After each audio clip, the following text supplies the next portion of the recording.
नमस्कार साथियों, आज से हम लोग एक सीरीज शुरू करने जा रहे हैं और वो है टीजीटी साइंस में फिजिक्स पोर्शन में अभी तक जितने क्वेश्चंस पूछे गए हैं चैप्टर वाइज या दो चैप्टर करके, प्रीवियस ईयर प्लस जो और इम्पॉर्टेंट क्वेश्चंस हो सकते हैं उनको हमने दो भागों में डिवाइड किया है। एक लेवल 1 है और एक लेवल 2 है।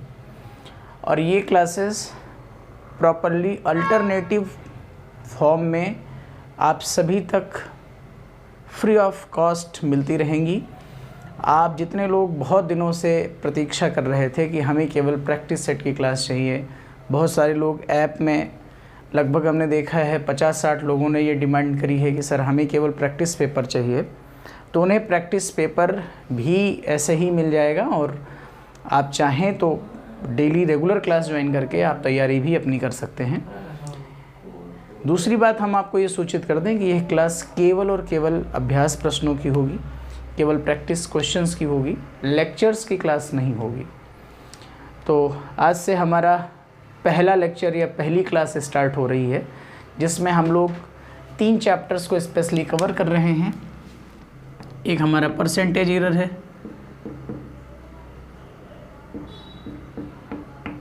दूसरा डायमेंशनल एनालिसिस है, तीसरा हमारा लीनियर मोशन है या कुछ लोग इसे आप कहते हैं motion along straight line path. तो इस तरह से 3 चैप्टर्स को उठा करके हमने 2004 से लेकर के 2021 तक जितने क्वेश्चंस इनसे रिलेटेड पूछे गए हैं उन्हें हमने इस पूरे प्रोसेस में शामिल किया है। तो आइए बिना आज से समय नुकसान किए हुए अपनी हम क्लास को स्टार्ट करते हैं और देखते हैं। और हमने पूरी क्लास को 2 भागों में डिवाइड कर रखा है। एक हमारा लेवल 1 है और दूसरा हमारा लेवल 2 है। लेवल 1 में केवल प्रीवियस ईयर होंगे और लेवल 2 में जो अदर इम्पॉर्टेंट क्वेश्चंस या एनसीईआरटी बेस्ड क्वेश्चंस हो सकते हैं उनको हमने शामिल किया है। इन क्वेश्चंस की सीरीज कहाँ मिलेगी? इन क्वेश्चंस की सीरीज वैसे आप चाहें तो इस नंबर पे कांटेक्ट कर सकते हैं या कोचिंग का टेलीग्राम चैनल है डेस्टिनेशन आई स्टडी पॉइंट करके, वहाँ से आप इसे पा सकते हैं। ठीक है, फ़िलहाल आइए हम क्लास को आज से स्टार्ट करते हैं। पहला क्वेश्चन हमारे पास लिखा हुआ है, the initial velocity of a particle is u at time t equal to 0। मतलब इनिशियल टाइम t पर स्पीड जो है वो 0 है, स्पीड जो है वो u है। And the acceleration f is given by 80। जो त्वरण है वो f बराबर 80 से डिनोट हो रहा है। Which one of the following relation is valid? कौन सा रिलेशन वैलिड है? पहला है v equal to u plus 80, दूसरा है v equal to u plus half 80 square, तीसरा है v equal to u plus 80 square और चौथा है v इक्वल टू u। अब इस क्वेश्चन में खास बात क्या है? ये क्वेश्चन आपके ट्रेडिशनल इक्वेशन से हल नहीं होगा। क्यों नहीं हल होगा? अगर आप सब ने हमारे लेक्चर्स देखे हैं तो उन लेक्चर्स में हमने बताया है कि आप जो इक्वेशन ऑफ मोशन पढ़ते हैं, इक्वेशन ऑफ मोशन नहीं, v equal to u plus 80, s equal to u T plus half 80 square वाले, v square equal to u square plus 2as, ये सब पढ़ते हैं ना, जो गति के समीकरण। इन गति के समीकरणों में जो एक्सेलरेशन लिया गया है वो एक्सेलरेशन कांस्टेंट लिया गया है। मतलब वो एक्सेलरेशन ऐसा है जो टाइम इंडिपेंडेंट है, टाइम डिपेंडेंट नहीं है। अर्थात एक्सेलरेशन के इक्वेशन में टाइम की कोई पावर नहीं होगी। हम यहाँ पे देख रहे हैं कि इन्होंने हमको एक कंडीशन दी है कि acceleration f is given by 80। इसका मतलब ये है कि एक्सेलरेशन वेरी कर रहा है with the respect of time. इसका मतलब ये है कि ये वाले प्रॉपर इक्वेशंस यहाँ यूज़ नहीं हो सकते। ठीक है, अब हमारे पास ऑप्शंस लिखे हुए हैं v equal to u plus 80। ठीक है, ये इक्वेशन बिल्कुल नहीं यूज हो सकता। क्यों नहीं हो सकता? क्योंकि यहाँ एक्सीलरेशन कांस्टेंट है और हम यहाँ देख रहे हैं कि एक्सीलरेशन टाइम के रेस्पेक्ट में चेंज हो रहा है। आप लोग लेक्चर अगर देखे हैं तो आपको समझ आ जाएगी बात। दूसरा लिखा है v equal to u plus half AT²। तीसरा लिखा हुआ है v equal to u plus AT²। और चौथा लिखा हुआ है v इक्वल टू यू।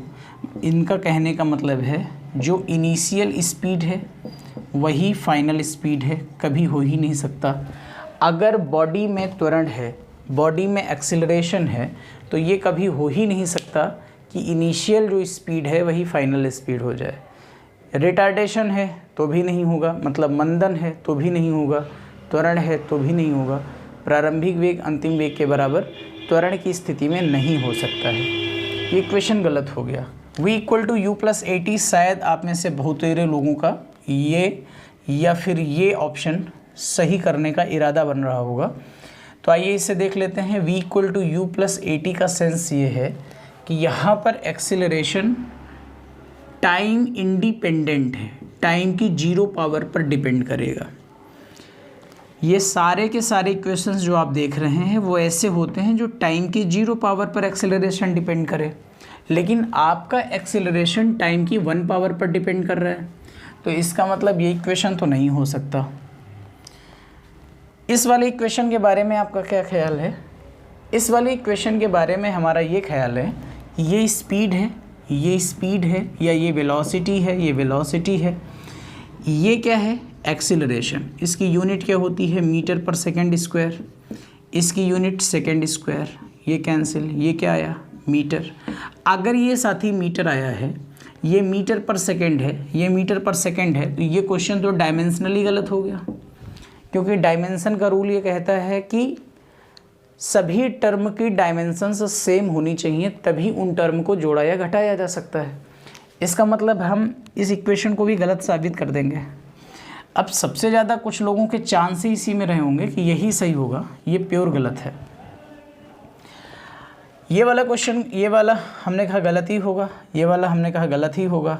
तो आपका एक ही जगह दिमाग जाता है, वो है v equal to u plus AT², क्योंकि यही फाइनली बचा हुआ है। इसको हल करने का एक और तरीका है, उस तरीके को भी आप देख लीजिए। अगर यहाँ पर आप वेलोसिटी का टाइम के रेस्पेक्ट में अवकलन कर दें, डिफरेंशिएशन कर दें, तो ये होगा dv/dt, ये एक्सेलरेशन होगा, और du/dt यह भी एक्सेलरेशन होगा। ये लास्ट वाला होगा, ये प्रारंभ वाला होगा।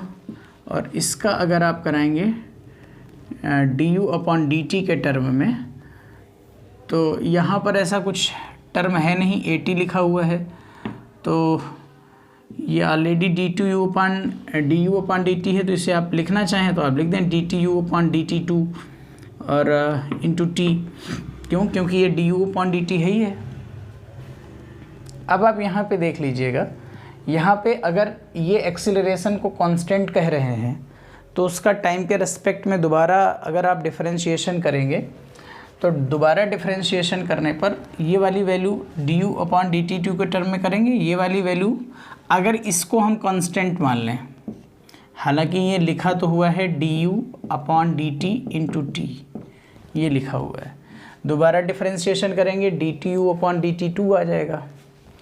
यहाँ कंडीशन ये कह रही कि जो डायमेंशन इसकी होगी वही डायमेंशन इसकी होगी, वही डायमेंशन इसकी होगी। इसकी डायमेंशन ही चेंज हो जाएगी, du/dt तक तो ठीक है, dtu/dt2 इंटू टी से डायमेंशन चेंज हो जाएगी।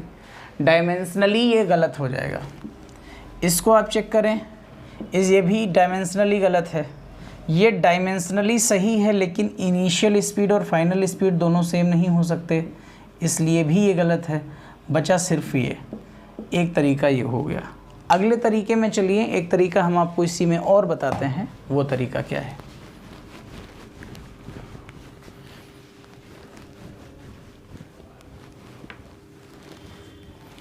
अगला तरीका ये है कि आप जानते हैं v equal to u plus AT होता है। इसे आप इस तरह से ना पढ़ें, बस इसे आप कहें v equal to u plus acceleration into T. और अब एक्सिलरेशन यहाँ पे इस समय f है तो आप f रख दें, v equal to u plus F T हो गया, और अब f की वैल्यू आप रख दीजिएगा, तो ये होगा u plus a T into T, that means u plus a T square, इस तरह से। ठीक, ये बात हो गई। आगे बढ़ेंगे।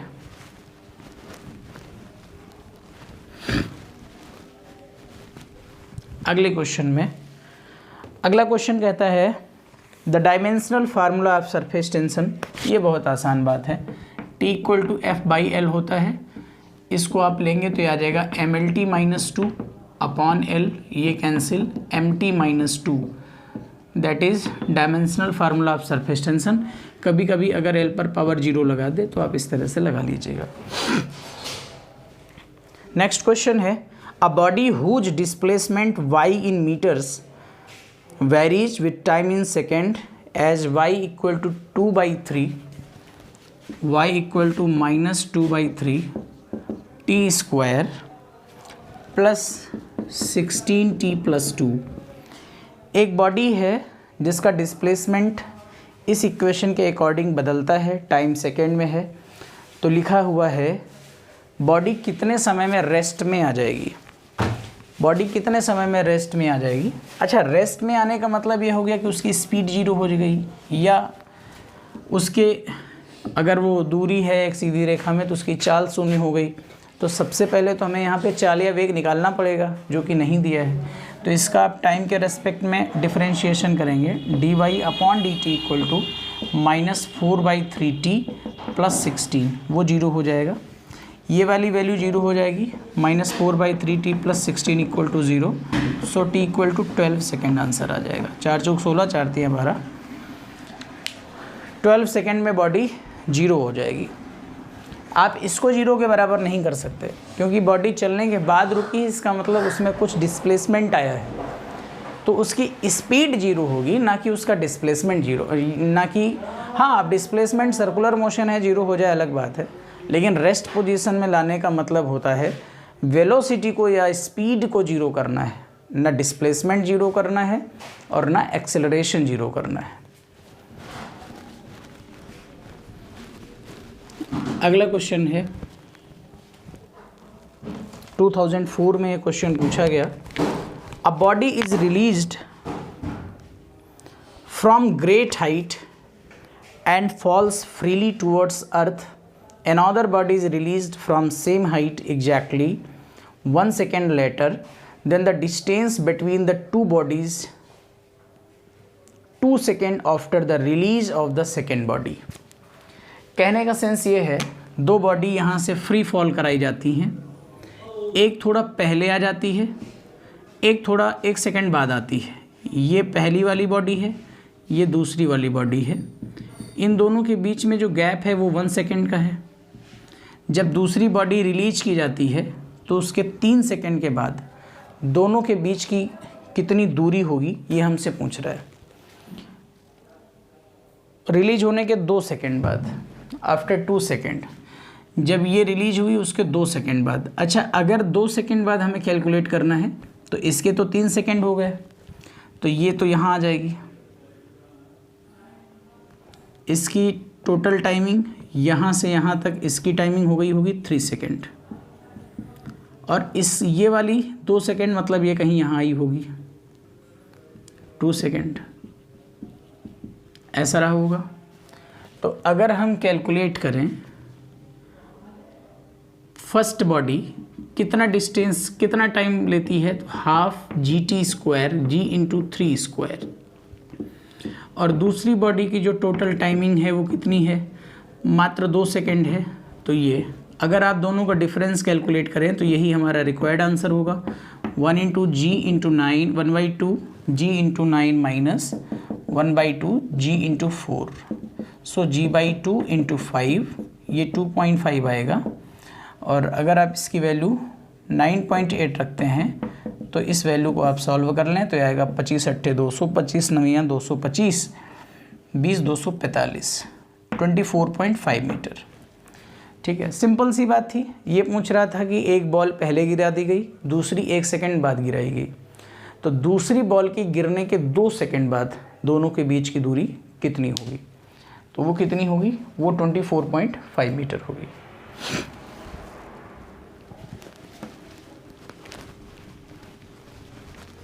अगला क्वेश्चन है, क्वेश्चन नंबर 5 है, 2004 TGT में आया हुआ है। A man slides down a snow covered hill and falls 20 meter below from his initial position. The velocity in meter per second with which he finally strikes the ground is। Question ये कह रहा है कि एक कोई यहाँ पर बर्फीली पहाड़ी है जहाँ से कोई व्यक्ति नीचे गिरता है ठीक 20 मीटर नीचे, तो ये ग्राउंड को जब हिट करेगा तो उसकी स्पीड कितनी होगी। सिंपल सा क्वेश्चन है, लिखा हुआ है जी को आप 10 मीटर पर सेकंड स्क्वायर कंसीडर करिए। आसान है, फ्री फॉल हो रहा है, u 0 हो जाएगा। आप सभी जानते हैं फ्री फॉलिंग में u 0 होता है, u 0 कर दीजिए, फार्मूला लगा दीजिए h = ½ GT², हाफ, और g की वैल्यू हमारे पास है 10, t हमारे पास दिया हुआ है, अच्छा t नहीं दिया हुआ है, कोई नहीं, इस इक्वेशन को ही ना यूज करिए, v² = u² + 2gh यूज कर लीजिए। तो यहाँ से u भाई 0 है क्योंकि फ्री फॉलिंग हो रही है, तो v = हो जाएगा √2gh, 2 × 10 × 20, यहाँ से भी 20 बनेगा, आंसर भी आएगा 20 metre per second. So option number A is correct. अगला क्वेश्चन बहुत फेमस क्वेश्चन है, 2004 में आया है, एकेडमिक में खूब पढ़ाया जाता है, एकेडमिक में खूब पढ़ाया जाता है। 2004 TGT का क्वेश्चन है, वांडर वाल gas equation, P + A/V² V - B = RT।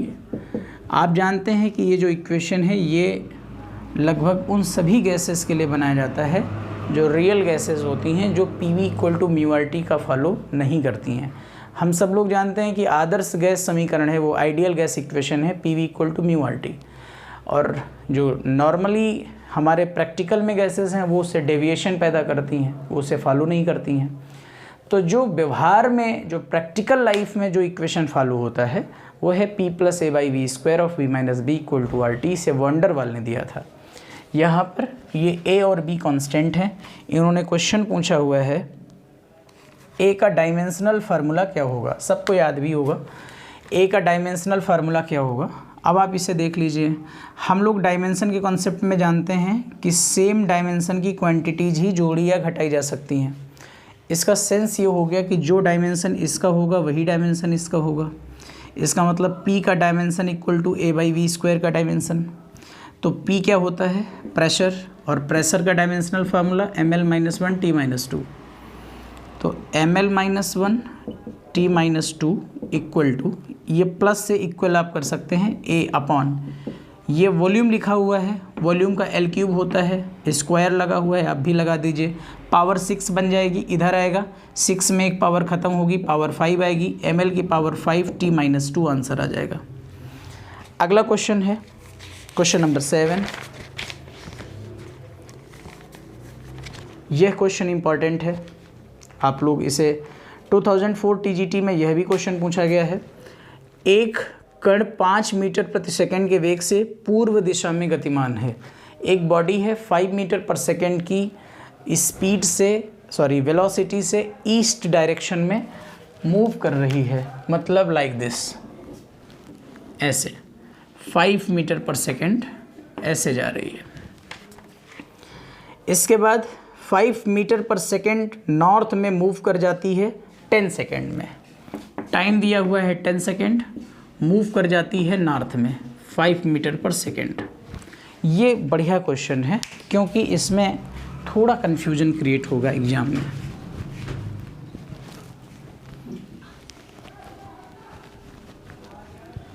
क्या है ज़रा देखें, ऑप्शन में लिखा हुआ है एक्सीलरेशन 0, दूसरा लिखा हुआ है 1/√2 नॉर्थ वेस्ट मीटर पर सेकंड स्क्वायर चल रहा है, दूसरा लिखा हुआ है नॉर्थ ईस्ट 1/√2 मीटर पर सेकंड स्क्वायर, और चौथा लिखा हुआ है नॉर्थ वेस्ट 1/2 मीटर पर सेकंड स्क्वायर। ये क्वेश्चन लिखा हुआ है। इस क्वेश्चन में पहली चीज़ तो ये है कि एक तो अगर थोड़ा सा किसी का कंसेप्ट कमज़ोर है तो वो यह भी सोच सकता है कि इसका एक्सेलरेशन 0 होगा, क्योंकि इसकी वेलोसिटी का जो मैग्नीट्यूड है वो चेंज नहीं हो रहा है। लेकिन हमने कहा था एक्सेलरेशन का मतलब केवल वेलोसिटी से नहीं होता है, यानी वेलोसिटी के मैग्नीट्यूड से नहीं होता है, वेलोसिटी के मैग्नीट्यूड और डायरेक्शन दोनों से होता है। Here we are observing that the magnitude is not changing, magnitude is fix but the direction is changing, so due to the change of direction acceleration exists। Direction change होने के कारण acceleration exist कर रहा है।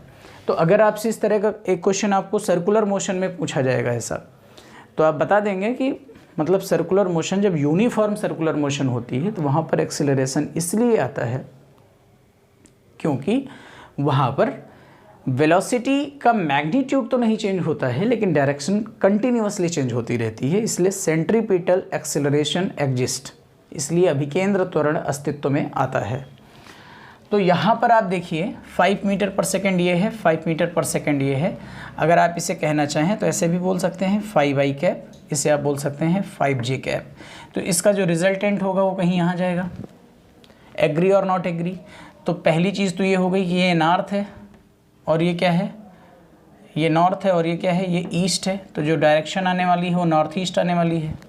तो कितने options में north east लिखा हुआ है? इसमें ये तो 0 कोई मतलब है नहीं। नॉर्थ वेस्ट, एक ऑप्शन नॉर्थ ईस्ट। बिना हल करे आंसर आ गया। अगर आप हल करना चाहें तो हल कर लें। इसका मैग्नीट्यूड आएगा 5√2 metre per second. This is delta V, 5√2 metre per second. कैसे आएगा? मैग्नीट्यूड निकाल लें। मान लीजिए ये वेक्टर v है, ये vx है, तो आप ऐसा जानते हैं vector v equal to vx i cap plus vy j cap. Mod of vector v equal to under root vx square plus vy square. तो यहाँ से आप इसको लगा सकते हैं 5 square plus 5 square, that will be 5√2 metre per second square. एक बात यहाँ पर हम आपको और कंसीडर करा देना चाहते हैं कि अगर आप यहाँ सोच रहे हैं कि हमने पाइथागोरस थ्योरम लगाया है, तो ये सिर्फ इस सवाल में ही आप सोच सकते हैं। अगर यही क्वेश्चन कहीं थोड़ा सा एंगल बदल के दे देता, वो ऐसा बता देता कि वो नॉर्थ में नहीं मुड़ता है, वो नॉर्थ वेस्ट में मुड़ जाता है, ऐसे जा रहा है, ऐसे मुड़ जाता है। अब आप पाइथागोरस थ्योरम इसमें यूज़ नहीं कर सकते थे, इसलिए ध्यान रखें ये पाइथागोरस थ्योरम नहीं है, ये वेक्टर के सम का कॉन्सेप्ट है, वेक्टर के जोड़ का कॉन्सेप्ट है। r equal to under root P square plus Q square plus 2pq cos alpha. जब वो अल्फा 90 हो जाता है तो आप उसे यूज कर देते हैं r equal to under root P square plus Q square. So ये 5√2 मीटर पर सेकेंड आया, ये डेल्टा v है और एक्सीलरेशन होता है equal to delta v upon delta t। Velocity change in upon time interval. तो वेलोसिटी चेंज हुआ है 5√2, टाइम है 10, डिलीट करिएगा, सो आंसर आएगा 1/√2। डायरेक्शन यहाँ से क्लियर आपको दिख रही है, north east, exactly north east होगा और ये 45 डिग्री का एंगल होगा, क्योंकि 45 ये है, 45 ये है, टोटल 90 है। दोनों मैग्नीट्यूड सेम है 5 इसलिए एंगल 45 आएगा और एग्जैक्ट डायरेक्शन नॉर्थ ईस्ट आएगी। So option number C is correct.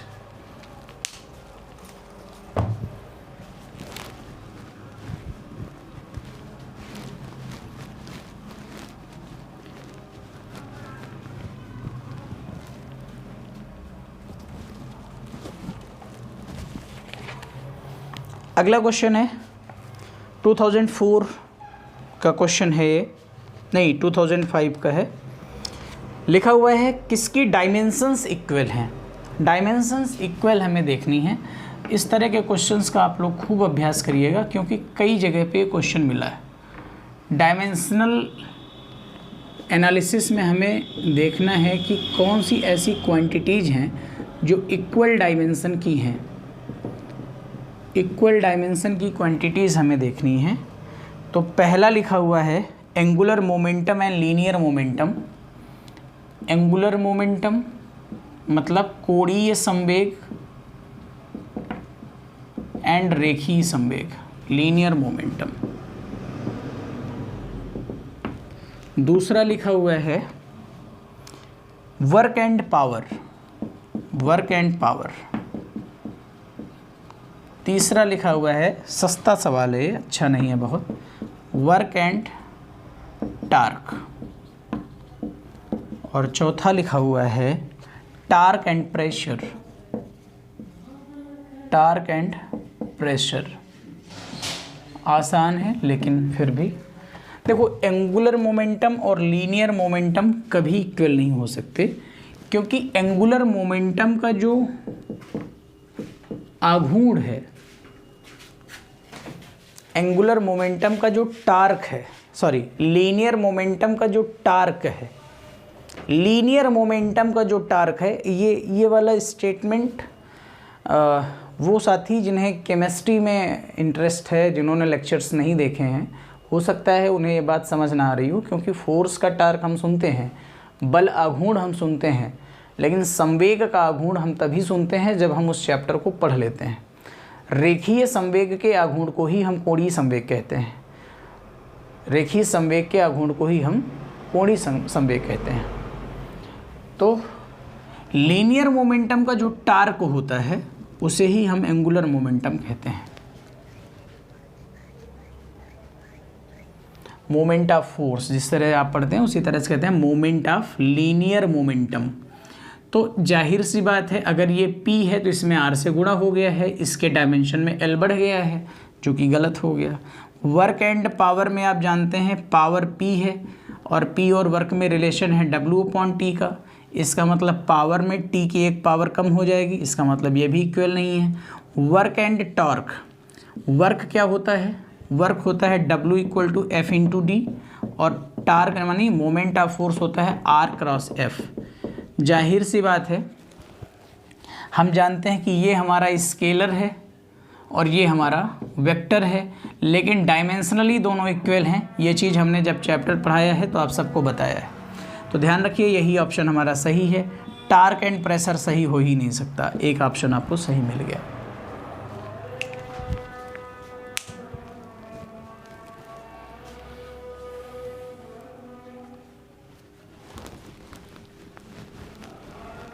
और एक बात हमने यहाँ पे आपको और भी बता दी है, वो क्या है? हमने vector tau equal to R×F लिखा है, हमने vector tau equal to F×R नहीं लिखा है। इसका मतलब ये है कि वेक्टर में क्रॉस प्रोडक्ट का हमें ध्यान रखना पड़ेगा। अगर कोई क्वांटिटी वेक्टर है तो उसके ऑर्डर को हमें ध्यान देना पड़ेगा। कौन कौन से ऑर्डर जनरली मिलते हैं? एक तो A=R मिलता है, V=R मिलता है, τ=RF मिलता है, अभी मैं इनको बताऊंगा, और एंगुलर मोमेंटम J=P×R मिलता है। इनको वेक्टोरियली लिखने का तरीका ये है, vector A=α vector cross R vector, और इसको लिखने का तरीका ये है vector V=ω vector cross R vector. इसको लिखने का तरीका है vector τ=R vector cross F vector, और इसको लिखने का तरीका है वेक्टर J=वेक्टर R×P वेक्टर। ये आप याद रखिएगा, यहाँ से क्वेश्चन आ सकता है। नेक्स्ट क्वेश्चन है, एक कार रेस्ट पोजीशन से एक स्थिर दर फिक्स रेट अल्फा से एक्सीलरेट हो रही है। मतलब एक car regularly alpha metre per second, हर second alpha metre per second बढ़ जाती है स्पीड उसकी, मतलब उसका जो एक्सीलरेशन है वो alpha metre per second square है। उसके बाद स्थिर दर से अवमंदित होती है, रिटार्डेड होती है, अंत में विराम अवस्था में आ जाती है। यदि कुल लगा समय t हो तब अधिकतम वेग मैक्सिमम वेलोसिटी क्या थी? बहुत शानदार सवाल है।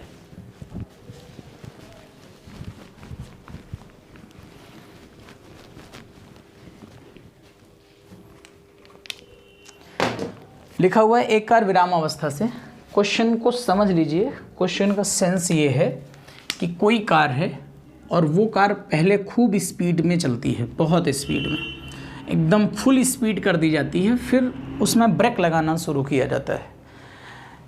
तो ब्रेक लगाना जब स्टार्ट करेंगे तो एक ऐसी पोजीशन आएगी जहाँ पर उसकी स्पीड 0 हो जाएगी, वो रेस्ट में आ जाएगी।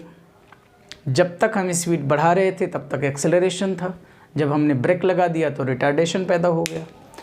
तो यहाँ पर एक्सेलरेशन था और यहाँ पर रिटार्डेशन था। इस पॉइंट के बारे में आप क्या क्या सोचना है? जहाँ पर उसने ब्रेक लगाना शुरू किया ठीक उस मोमेंट पर स्पीड सबसे ज़्यादा रही होगी या नहीं रही होगी? और यहाँ से two types of motion create हो रहे हैं कि नहीं क्रिएट हो रहे हैं? ऑप्शंस आपके सामने हम लिख देते हैं। ऑप्शन एक है alpha square plus beta square upon alpha beta into T. हमें कैलकुलेट करना है मैक्सिमम वेलोसिटी। ऑप्शन ए है।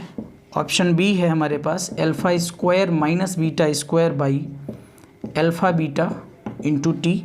और तीसरा इक्वेशन है हमारे पास alpha plus beta into T by alpha beta.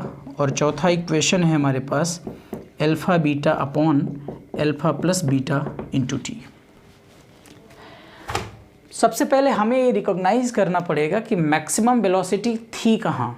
तो आप ही सोचिए कि अगर आप बाइक को चला रहे हैं और बाइक एक प्रॉपर पोजीशन में एक्सेलरेट हो रही है और फिर सडनली आपने ब्रेक मार के उसे रोकना चाहा, तो जब आप ब्रेक लगा रहे हैं ठीक उस मोमेंट के पहले सोचिए कि मैक्सिमम स्पीड थी और उसके बाद आपने वहीं से उस बाइक को रोकना स्टार्ट कर दिया। तो यहाँ पर हम देख रहे हैं कि यहाँ पर दो तरह की मोशन क्रिएट हो रही है। यहाँ पर पहले एक्सेलरेशन था, फिर रिटार्डेशन क्रिएट हुआ।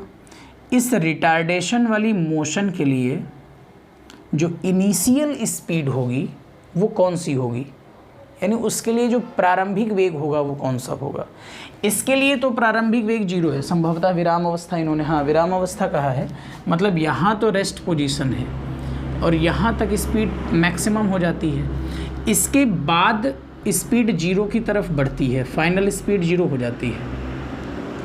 यहाँ से मोशन के टू टाइप्स हो रहे हैं।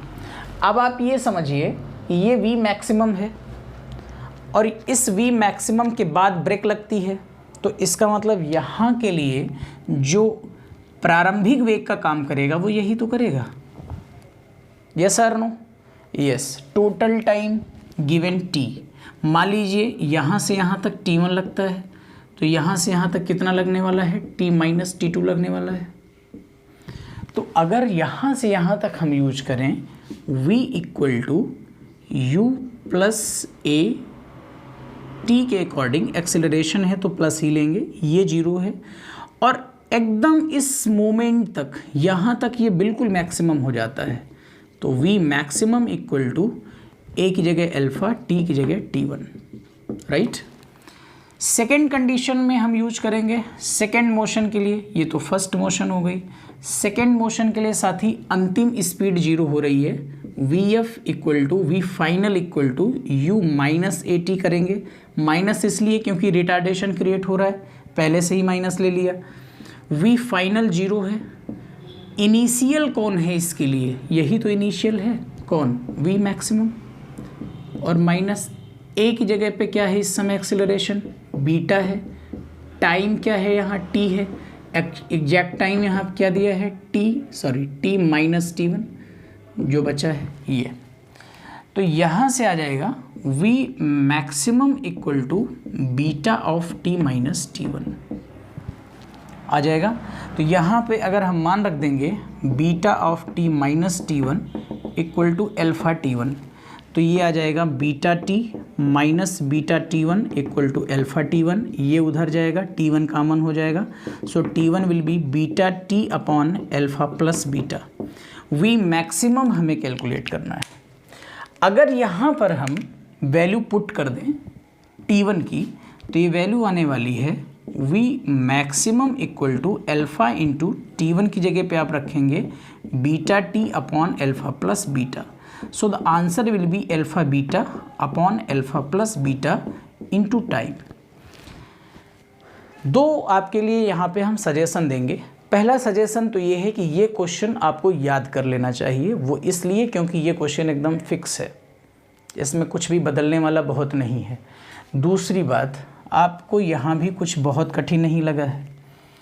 इसकी जो फाइनल स्पीड है वो इसकी इनिशियल स्पीड है, इसकी स्पीड यहाँ 0 है। एक सामान्य इक्वेशन में आप ऐसे लिख सकते थे कि v इक्वल टू u और अल्फ़ा ऑफ T1, ये v हो गया। यही उसके लिए प्रारंभिक है तो ऐसे बना देते अल्फ़ा v इसके लिए लिखते हैं v equal to u plus a t, तो u की जगह पे क्या लिखते हैं अल्फा t1 और minus beta t minus t1, और ये वैल्यू किसके बराबर 0 के बराबर, और सॉल्व कर लेते हैं तो t1 की वैल्यू आ जाती, t1 यहाँ रख देते हैं। ये तो वो बात हो गई जिस बात को हम बहुत सॉलिड वे में समझ रहे हैं। एक और बात यहाँ पर छुपी हुई है जिससे हम क्वेश्चन को विद इन 5 सेकेंड उड़ा के रख सकते थे। वो क्या है देख लीजिए, वो क्या है उसे देखिए।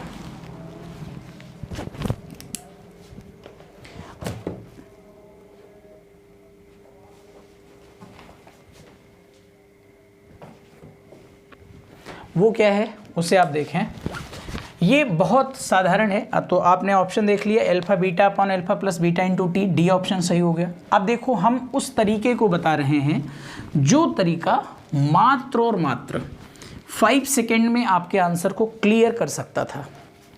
ये ए है, ये बी है, ये सी है एंड ये डी है।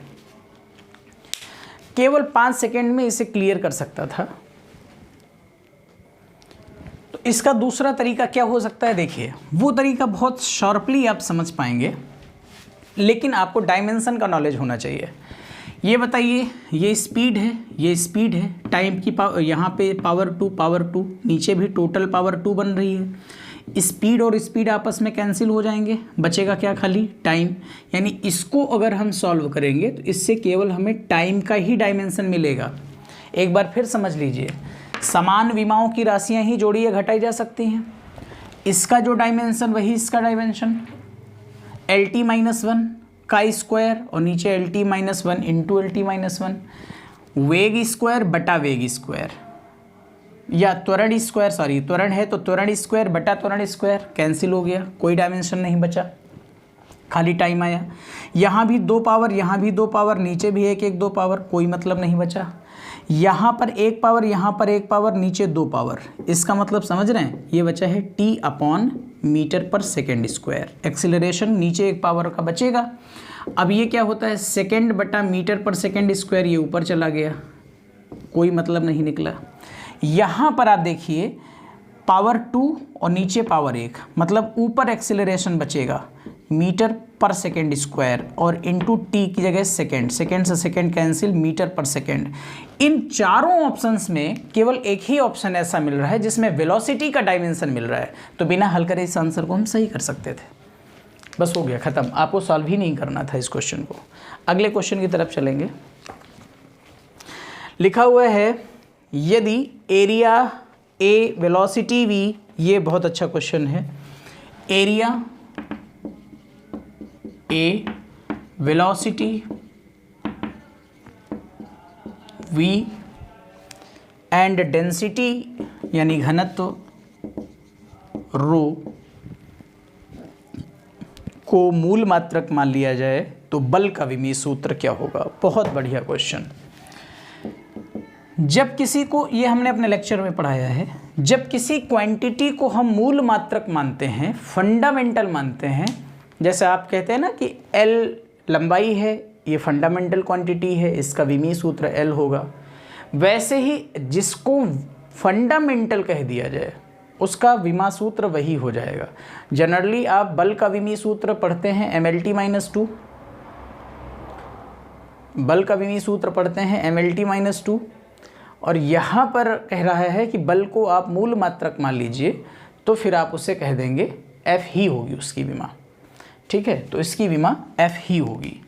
तो ये बात आपको ध्यान रखनी। इस समय हमें बल का विमीय सूत्र बताना है। एरिया का ऐसे विमीय सूत्र क्या होता है L², लेकिन इसी को मूल मान लिया है तो इसकी विमा A ही होगी, इसको नहीं चेंज कर सकते।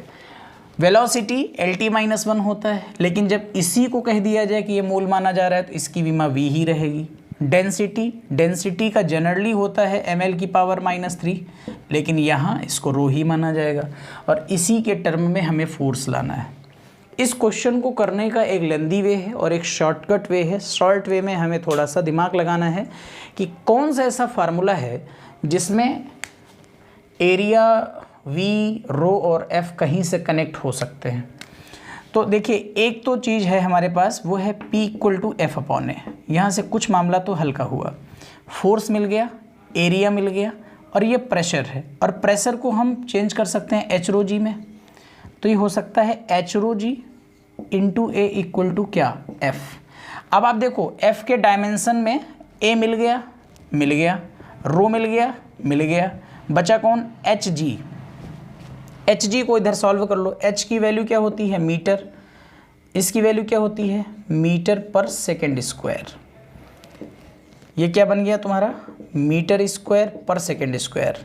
मीटर पर सेकेंड क्या है, वेलोसिटी है, इसका मतलब ये वेलोसिटी का स्क्वायर लिखा हुआ है।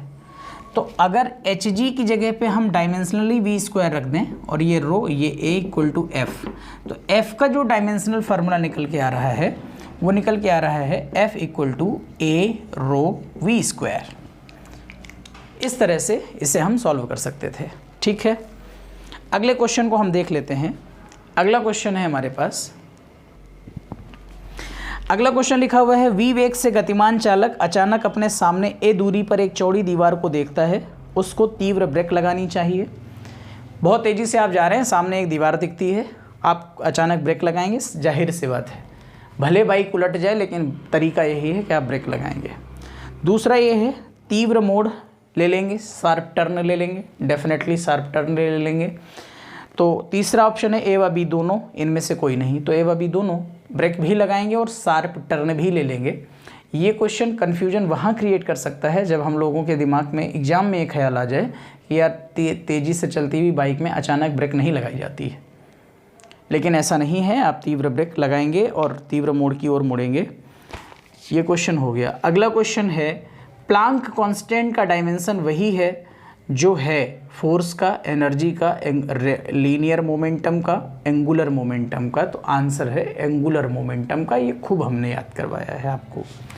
प्लांक कांस्टेंट होता है E equal to h nu, energy का होता है ml square T-2, h frequency का होता है T इनवर्स या 1/T, तो ये बना क्या, ml स्क्वायर T-1। ठीक, किसका, प्लांक कांस्टेंट का। अब आ जाइए हम एंगुलर मोमेंटम को ले लेते हैं, क्या होता है MBR MLT-1 इंटू आर का L, ml square T-1 ml square T-1। इस क्वेश्चन को भी हमें याद रखना है क्योंकि ये एग्जाम में बहुत बार आया है। प्लांक नियतांक का विमीय सूत्र वही होता है जो कि कोणीय संवेग का। क्लास में अभी क्वेश्चन बहुत बचे हैं हमारे पास, हम अगली क्लास में लेंगे, करीब 10-12 क्वेश्चन और हैं। तो क्लासेस ये लगभग अल्टरनेट क्रम में आपको मिलती रहेंगी और आगे कोशिश हमारी यह भी है कि केमिस्ट्री की क्लासेस भी इसी तरह से चैनल पर प्रीवियस जितने भी एग्जाम के क्वेश्चन हैं प्रीवियस ईयर के, सब आप सभी को सॉल्व करा दिए जाए। तो ठीक है, हमारे साथ बने रहिएगा और लगातार हम लोग TGT साइंस की तैयारी इसी चैनल पर 1 बाय 1 करके पूरे टॉपिक्स कवर करने का प्रयास करेंगे। ऐसा मेरा कोई वादा नहीं है कि हम कर ही डालेंगे, लेकिन ज़रूर विश्वास रखिए कि हम करने का पूरा प्रयास करेंगे। क्लास देखने के लिए आपका बहुत शुक्रिया, धन्यवाद।